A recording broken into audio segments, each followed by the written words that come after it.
मैं अंकित कुमार इकोनॉमी का अध्यापक इकोनॉमी के छात्रों के लिए महत्वपूर्ण वीडियो लेकर आया हूं। जो भी छात्र यूपीएससी की प्रारंभिक परीक्षा में अपीयर हो रहे हैं या होने वाले हैं, उनके लिए महत्वपूर्ण वीडियो है। इस वीडियो को ध्यान से देखिएगा। जो इसका पीडीएफ है, यानी कि जो एनालिसिस मैं आज करने जा रहा हूं, वह वीडियो यानी कि वो जो पीडीएफ है वो आपको टेलीग्राम ग्रुप में मिल जाएगा। टेलीग्राम ग्रुप का लिंक डिस्क्रिप्शन में दिया हुआ है। तो चलिए शुरू करते हैं। आज हम लोग ये जानेंगे कौन कौन से टॉपिक्स महत्वपूर्ण हैं, कैसे हमें पता चलेगा कौन कौन से टॉपिक महत्वपूर्ण हैं, यूपीएससी में इकोनॉमी को कैसे टैकल करना है और इसमें मैक्सिमम मार्क्स कैसे गेन करने हैं, वो भी मैं डिस्कस करूंगा। देखेंगे 2013 के अगर पैटर्न को, तो 2013 में अगर क्वेश्चन पूछे गए तो 15, अगर मैक्सिमम क्वेश्चंस अगर इस रूपरेखा में देखें तो 24 क्वेश्चंस मैक्सिमम पूछे गए हैं। ये सिर्फ स्टैटिक पोर्शन है, यानी कि जो फंडामेंटल इकोनॉमिक्स हैं उससे रिलेटेड क्वेश्चंस हैं। अगर यहाँ पर हम स्कीम्स ऐड कर लें या फिर गवर्नमेंट पॉलिसीज को ऐड कर ले, तो वो लगभग क्वेश्चंस 20 से ज़्यादा हो जाते हैं हर साल। तो ऐसी स्थिति में हमारे लिए 20 से 25 क्वेश्चंस इकोनॉमिक्स से आना बहुत चैलेंजिंग पार्ट हो जाता है। अगर जो भी छात्र प्रारंभिक परीक्षा दे रहे हैं, वह मेरा रमेश सिंह की समरी से रिलेटेड वीडियो तुरंत देख सकते हैं। वो किसी भी समय आ सकता है क्योंकि वो एडिटिंग के लिए गया हुआ है। दूसरा, एक कॉम्प्रिहेंसिव वीडियो मैं लेकर आ रहा हूं जिसमें मैंने इकोनॉमी को प्री और मेंस के पॉइंट ऑफ व्यू से कवर किया है। 18 घंटे से ऊपर का वीडियो है, आप चाहें तो देख सकते हैं। इस चैनल पे ही मिलेगा वो वीडियो। सब्सक्राइब कर लीजिए ताकि आपको मिल जाएगा वो वीडियो जब भी वो रिलीज होगा। अगर हम करंट अफेयर्स को जोड़ दें तो 20 से 25 क्वेश्चंस हो ही जाते हैं।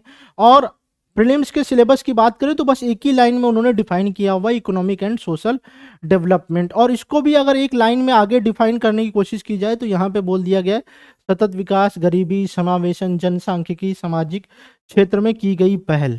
अब यानी कि कौन कौन सी योजनाएं, कौन कौन से प्रोग्राम शुरू किए गए हैं, खासकर बजट में और आर्थिक सर्वेक्षण में जो बातें कही गई हैं वह काफी महत्वपूर्ण हो जाती हैं।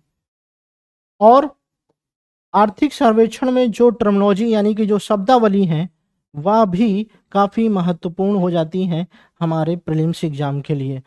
इकोनॉमिक सर्वे प्योरली मेंस के लिए महत्वपूर्ण होता है, बजट प्रीलिम्स के लिए होता है, मेंस के लिए भी। मेंस से एक साल एक क्वेश्चन तो जरूर आ जाता है, प्रीलिम्स में भी इसका बहुत ज़्यादा वेटेज है, खासकर स्कीम्स में वेटेज है। तो इससे हमें ज़्यादा आइडिया लगता नहीं है। जो मेंस का सिलेबस है जीएस पेपर 3 में, उसमें आर्थिक विकास शब्द को डिफाइन किया गया है।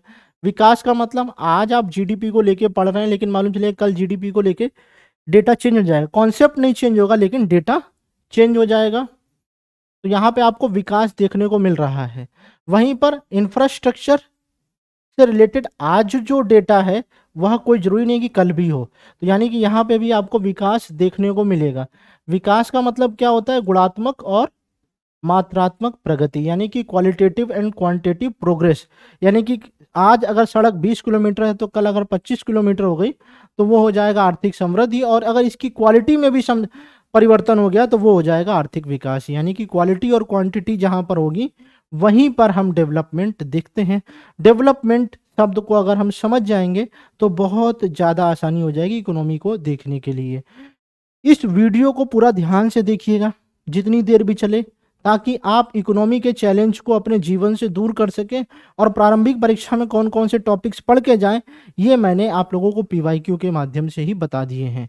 अगर रही बात इकोनॉमिक्स की, तो इकोनॉमिक्स में 3 चैलेंजेस हैं। पहला एग्रीकल्चर का, जो ज्योग्राफी से भी रिलेट करता है, इकोनॉमी से भी रिलेट करता है और हिस्ट्री से भी रिलेट करता है। कैसे? औपनिवेशिक शासनकाल के दौरान जो आर्थिक नीतियां थी उन्होंने सबसे ज्यादा एग्रीकल्चर को ही तो प्रभावित किया, पूरी तरह से नष्ट कर दिया। किसानों की स्थिति खराब हो गई। इकोनॉमी का पार्ट है ये। किसानों की स्थिति देख रहे हैं, महाराष्ट्र में सबसे ज्यादा सुसाइड वहीं पर करते हैं, तो वो मेंस के लिए महत्वपूर्ण हो जाता है। और जो आर्थिक विकास की दृष्टि से आंकड़े हो जाएंगे वो प्रारंभिक परीक्षा की दृष्टि से। करंट अफेयर्स सबसे ज्यादा डायनामिक है। सबसे ज्यादा अगर करंट अफेयर्स के टॉपिक्स निकलते हैं तो वो इकोनॉमी से ही निकलते हैं, फिर उसके बाद पॉलिटी से निकलते हैं, फिर उसके बाद इन्वायरमेंट और साइंस एंड टेक से निकलते हैं। गवर्नमेंट स्कीम्स, अगर मैं बात करूं साल भर में या 2 साल में, साल भर में अगर 1.5 साल की बात करें तो 30 से 40 स्कीम से ज़्यादा होती नहीं है। 10 से 12 स्कीम जो नई होती हैं, कुछ ऐसी स्कीम होती हैं जिनके 5 साल पूरे हो जाते हैं, किसी के 10 साल पूरे हो जाते हैं, किसी का नाम बदल दिया जाता है, किसी के 15 साल पूरे हो जाते हैं, किसी के 25 साल पूरे हो जाते हैं, किसी के कुछ टारगेट अचीव हो जाते हैं, तो इस वजह से वो स्कीम्स इंपॉर्टेंट हो जाती है। तो उन सारे टॉपिक्स को हमें अपने एग्जाम की दृष्टि से पढ़ना काफ़ी महत्वपूर्ण हो जाता है। अगर हम बात करें कि इकोनॉमी को पढ़ने का तरीका क्या होना चाहिए, तो पहले हम इकोनॉमी का परिचय जान लें कि अर्थशास्त्र यानी कि मुद्रा की उत्पत्ति कहाँ से हुई थी, कैसे हुई। एक्सचेंज सिस्टम से लेके यानी कि विनिमय प्रणाली से लेके आज जो हम प्लास्टिक मनी यूज कर रहे हैं उसका इतिहास क्या रहा है। अगर हमें मुद्रा का इतिहास पता चल जाएगा तो फिर हम ये जानेंगे कि मुद्रा के संदर्भ में समाज में कौन कौन से क्षेत्र उत्पन्न हुए, और वो क्षेत्र मुख्यतः 3 है। पहला है प्राथमिक क्षेत्र जिसे एग्रीकल्चर बोलते हैं, दूसरा द्वितीयक क्षेत्र जिसे उद्योग बोलते हैं, और तीसरा सेवा क्षेत्र जिसे तृतीयक क्षेत्र बोलते हैं।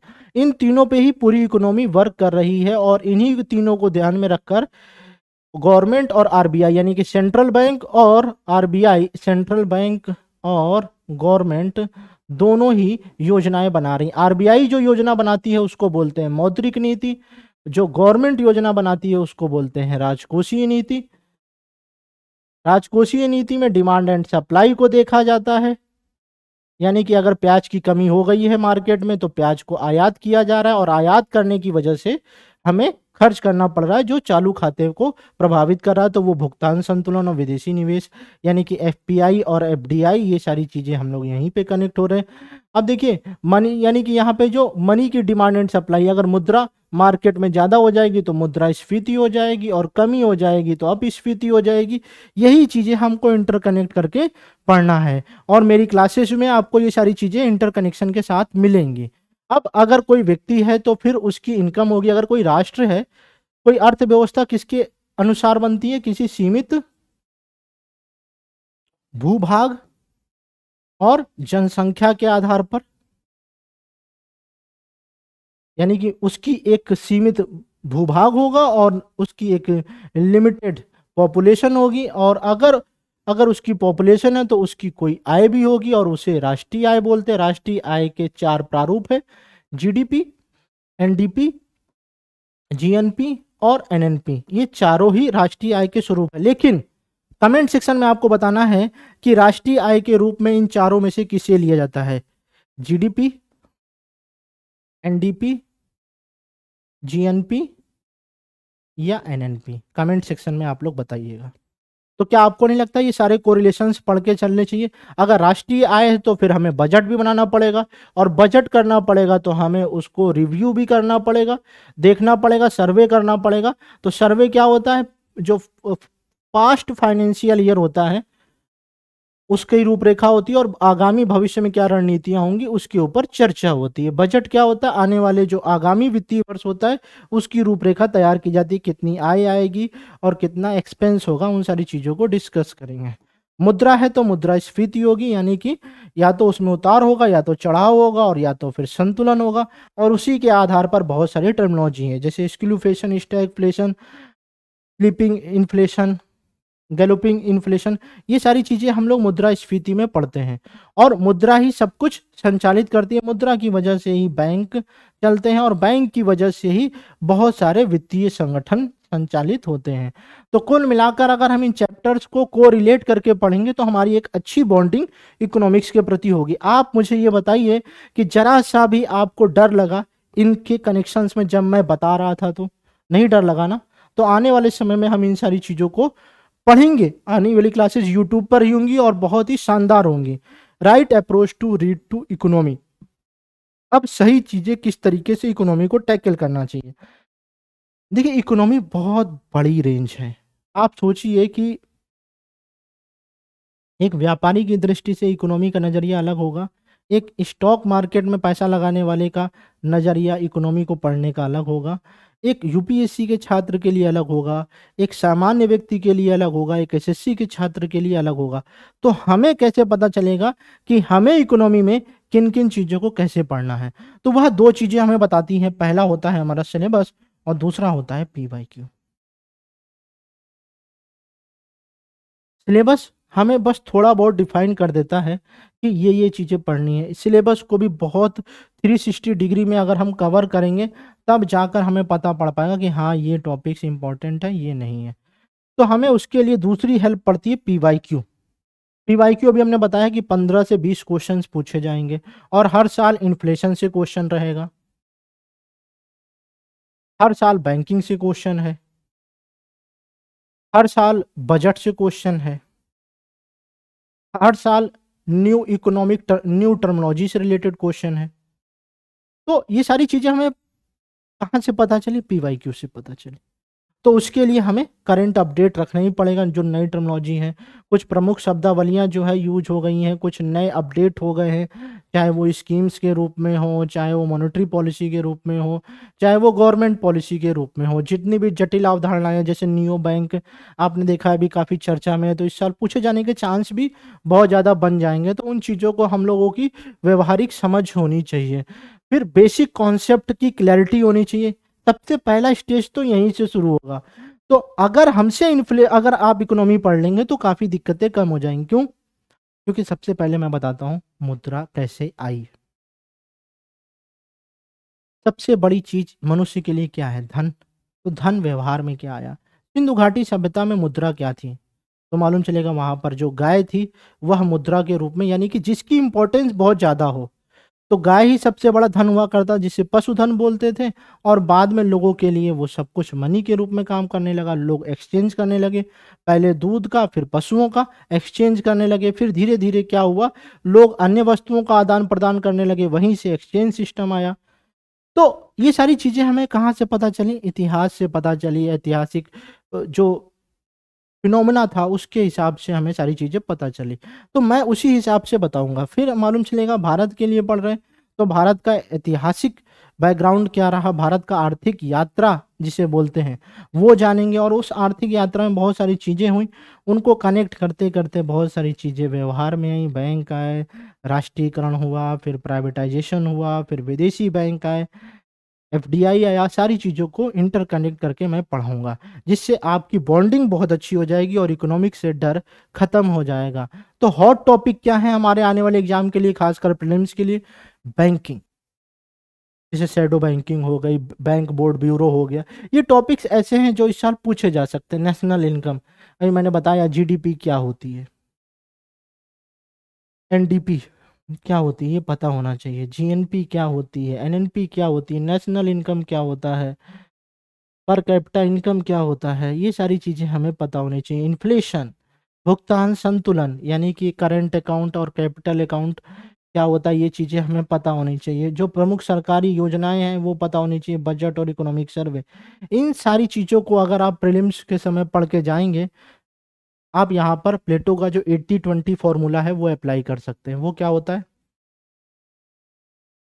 20% सिलेबस में से 80% चीज़ें पूछी जाती है। तो ये मान लीजिए आपका 20% है और इसी में से इकोनॉमी के 80% क्वेश्चंस पूछे जाएंगे। चाहे आप हाई स्कूल उठा लीजिए, चाहे इंटर उठा लीजिए, चाहे अपना ग्रेजुएशन उठा लीजिए। जो 20% भाग होता है वो सबसे ज़्यादा होता है, जिनसे ज़्यादा क्वेश्चंस पूछे जाते हैं। तो वो यही टॉपिक्स हैं जिनको आपको बहुत अच्छे से पढ़ के जाना है। अगर मैं बैक करूं तो यहाँ से आप आइडिया ले सकते हैं कि यानी कि कृषि उद्योग और सेवा क्षेत्र, ये सारे टॉपिक्स बस पढ़ के जाइए। इतने ही टॉपिक्स देखिएगा, आपके प्रीलिम्स के क्वेश्चंस बहुत स्ट्रांग बन जाएंगे। इसमें बस एक चीज ऐड करनी है, इसमें कॉन्सेप्ट, इन टॉपिक्स में कॉन्सेप्ट की clarity plus fact plus analysis, ये सारी चीजें ऐड कर दीजिए और उस टॉपिक को 360 डिग्री से कवर कर लीजिए। यानी कि अगर मुद्रा है तो मुद्रा क्या होती है, व्यवहार में कैसे आई, इसका रोल क्या है वर्तमान में, इसके स्वरूप क्या है, इन पर नियंत्रण कैसे किया जाता है, नई मुद्रा कैसे व्यवहार में आती है, भविष्य क्या हो सकता है मुद्रा का, इस मुद्रा की वजह से यूपीआई आया, यानी कि डिजिटल मुद्रा। ये सारी चीजें देख रहे हैं, आपको 360 डिग्री पढ़ने का नजरिया डेवलप कर रहे हैं। इन सारी चीज़ों को समझने की कोशिश करिए। अब मैं आप लोगों को वो बताऊंगा जो आप लोगों के लिए काफ़ी हेल्प करेगा। क्वेश्चंस 3 तरीके के होते हैं, एक इजी और हार्ड। प्रश्न कभी भी कठिन नहीं होते हैं, उनके जो विकल्प होते हैं वो उसे आसान या कठिन बनाते हैं। तो हमें क्या करना पड़ेगा, मेथड को समझना पड़ेगा कि इजी क्वेश्चंस किन्हें बोलते हैं और मीडियम क्वेश्चंस किसे बोलते हैं और हार्ड क्वेश्चंस किसे बोलते हैं। अब आप सोचिए कि ये जो क्वेश्चन पूछा गया, 8 मूल उद्योगों के सूचकांक में निम्नलिखित में से किसको सर्वाधिक महत्व दिया गया है। अब आप सोचिए कि आपको ये फैक्ट क्लियर है तो आप तुरंत बता देंगे कि हाँ, this is the correct answer. अब रुपए की परिवर्तनीयता से क्या तात्पर्य है, यहाँ पे आपको पता है कि यहाँ ऑप्शंस में कोई दिक्कत नहीं होगी। यहाँ पर भी देखिए फैक्ट बेस्ड क्वेश्चन है, आपको पता है तो ये आपके लिए इजी हो गया, अगर नहीं पता तो आपके लिए यही क्वेश्चन हार्ड हो गया। तो मैंने इसको किस आधार पे, औसतन आधार पर इजी और हार्ड की कैटेगरी में डिवाइड किया है। ये पीडीएफ में दे दूंगा, ठीक है, जिससे आपको हेल्प हो जाएगी। आगे मीडियम क्वेश्चन को देखते हैं कि मीडियम क्वेश्चंस कहते हैं त्वरित वित्तीयन प्रपत्र और वित्तीय ऋण सुविधा निम्नलिखित में से किस एक के द्वारा उधार दिए जाने के उपबंधों से संबंधित है। आप सोचिए कि ये थोड़ा सा क्या हो गया, थोड़ा सा आउट ऑफ रेंज हो गया, सबके लिए इजी नहीं होगा, जिन लोगों ने पढ़ा होगा उन लोगों के लिए इजी होगा। तो ये मीडियम कैटेगरी में मैंने डाल दिया। ये पीवाईक्यू हुई है जिनके आधार पर मैंने मीडियम और इजी हार्ड की कैटेगरी डिफाइन की है। अब हम लोग आते हैं हार्ड की कैटेगरी। अब ये हार्ड क्यों हो रहा है, क्योंकि इनके ऑप्शंस देखिए पढ़ने में इतने जटिल होते जा रहे हैं और हमारे लिए मुश्किल हो जा रहा है कि क्या आंसर सही होगा। इस प्रकार से हम अपनी तैयारी को बेहतर कर सकते हैं। इन सारी चीज़ों के लिए आप टाइम दीजिएगा और ये जो भी बिगनर्स हैं वो इन क्वेश्चंस को मत देखिएगा, नहीं तो डर जाएंगे। वो तो मैंने बस एक प्रस्तुतिकरण प्रेजेंटेशन आपके सामने प्रस्तुत कर दिया जिससे आप जान सके कि इजी, हार्ड और मीडियम कैटेगरी क्या होती है। ओवरऑल मैंने आपको बता दिया कि इकोनॉमिक्स की तैयारी कैसे करनी है, किन टॉपिक्स को पढ़ना है और कैसे पढ़ना है। इन सारी चीज़ों को आप लोग अपनी डायरी में, अपने मेज के सामने लिख लेंगे तो काफ़ी हेल्प होगी। और इकोनॉमी को लेके अगर कोई भी डर या कोई भी डाउट हो तो भी आप मुझसे कमेंट सेक्शन में पूछ सकते हैं। मिलेंगे हम लोग अगले वीडियो में जहां पर हम लोग डिस्कस करेंगे इकोनॉमी को कॉम्प्रिहेंसिवली प्री और मेंस के पॉइंट ऑफ व्यू से। ये एक अलग वीडियो होगा, बहुत लंबा वीडियो होगा जहां पे फुल इकोनॉमी होगी कवर। दूसरा वीडियो होगा जहां पे हम रमेश सिंह की समरी को कवर करेंगे। इससे हम लोगों की बहुत ही अच्छी तैयारी हो जाएगी। ये दोनों ही वीडियो आप लोगों को देखना जरूरी है अगर आप इकोनॉमिक्स को आसान बनाना चाहते हैं और हिंदी माध्यम के छात्र अपनी तैयारी को बेहतर करना है चाहते हैं। तो इस चैनल को सब्सक्राइब कर लीजिए। अगर वीडियो अच्छा लगे तो अपने दोस्तों को जरूर शेयर करिए। Thank you so much.